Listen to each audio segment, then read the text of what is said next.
Assalamualaikum, kembali ke channel Roy Hamid Cook and Share. Oke, di kesempatan ini aku akan kongsikan resepi yang pernah aku kongsikan sebelum ini, yaitu udang masak butter kering. Perbezaannya aku akan bawakan dengan beberapa teknik ataupun cara yang betul untuk memasak udang butter kering. Oke, tonton video ini sampai habis.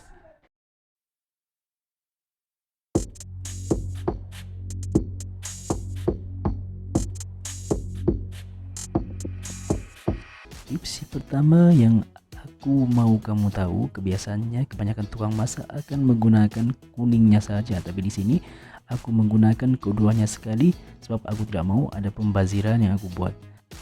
Dan bila kamu menggunakan keduanya sekali, yaitu kuning dan putih telurnya, kamu harus gaulkan dengan secara sebati agar tidak ada masalah bila kamu menuangkan telur ke dalam minyak nanti. Mengikut daripada pengalamanku sendiri, aku menggunakan kuning telur ataupun kuning dan putih telurnya hampir-hampir nampak sama, kedua-duanya tiada perbezaan.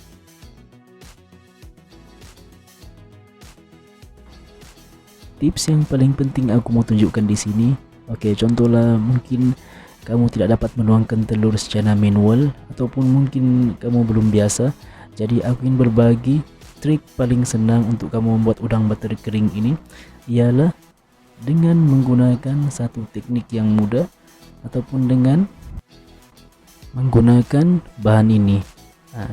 Sebenarnya ini tips dan trik lah yang paling penting yang aku ingin beritahukan kepada kamu. Jadi kamu perlu hanya tuangkan saja telurnya ke dalam dan kamu dapat membuat udang butter secara sempurna. Oke, kita tuangkan saja telurnya ke dalam.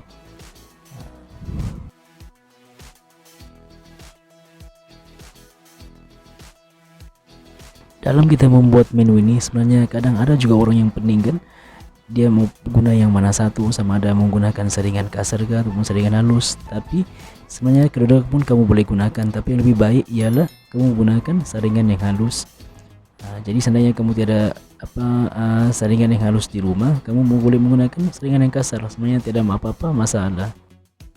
Oke, di sini aku sudah menggoreng udangnya sebab video kali ini aku hanya mau kongsi dengan kamu cara untuk membuat telurnya dan untuk memudahkan kamu membuat telur udang butter kering ini. Udang ini saya pun tidak perlu tunjukkan lagi sebab kamu pun sudah tahu macam mana cara menggorengnya, sebab ini adalah perkara yang basic lah yang selalu kita guna. Ini pula bahan-bahan kita. Sebenarnya seandainya kamu maukan irisan lobak sedikit untuk hiasannya boleh juga. Seandainya kamu inginkan rasa pedas, kamu tambahkan sedikit cili padi untuk merasa pedas sedikit. Oke, dalam ni sudah ada perasa, gula, garam, chicken stock dan ajinomoto sedikit. Oke, untuk kamu tahu lebih lanjut lagi, kamu boleh nonton video yang pernah aku buat sebelum ini. Salah satu perkara yang utama juga bila kita memasak menu ini kan, kita perlu perhatikan dulu apinya. Jadi api yang harus kita gunakan adalah dengan menggunakan api yang perlahan dulu. Dalam ni sudah ada minyak, butter ataupun plantain. Salah satu tips yang penting untuk kita nak tahu kepanasan minyak, kita perlu titiskan sedikit telur agar kita tahu minyak itu sama ada panas ataupun sederhana kepanasannya. Jadi kamu titiskan, seandainya telur naik secara tiba-tiba itu menandakan minyak terlalu panas dan kamu boleh redakan sedikit api ataupun tambahkan minyak sedikit.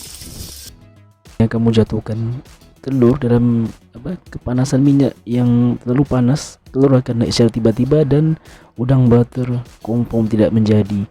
Jadinya akan jadi udang masak telur dadar. Kalau kita perhatikan di sini kan, oke, minyaknya pun sudah dalam suhu yang sederhana, jadi memang tepatlah untuk kita masukkan telurnya.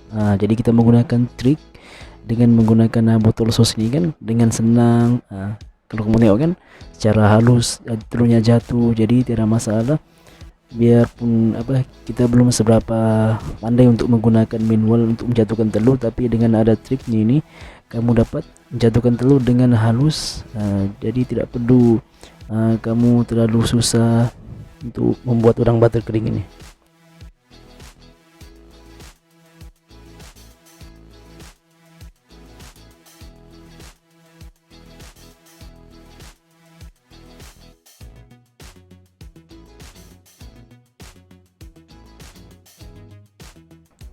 Bila sudah kita jatuhkan telurnya, kita gaulkan sekejap, gaulkan dia agar telur tadi itu dia berbentuk berbenang-benang halus yang sempurna. Oke, kemudian kita masukkan bahan-bahannya tadi dan sekali dengan perasannya. Kita masukkan dia. Kemudian kamu boleh masukkan udangnya. Sebenarnya cara ini ada dua cara yang boleh kamu gunakan. Cara yang pertama dengan cara ini yang pertama. Yang keduanya, kamu boleh simpankan udang tuh di tempat saringan minyak. Jadi kamu tinggal tuangkan telurnya ke atas udang. Kalau kamu perhatikan kan, minyak pun sudah naik buinya. Sebenarnya di saat inilah kamu boleh matikan gas ataupun kamu boleh mengangkat udang ini ke saringannya. Kalau kamu perhatikan minyak pun sudah naik, sudah berbuih. Jadi ini menandakan masakan kita nih sudah menjadi. Salah satu perkara yang penting juga, kamu perlu rehatkan sekejap, biarkan minyaknya turun sendiri. Kamu tidak perlu paksakan minyak tuh untuk turun sendiri.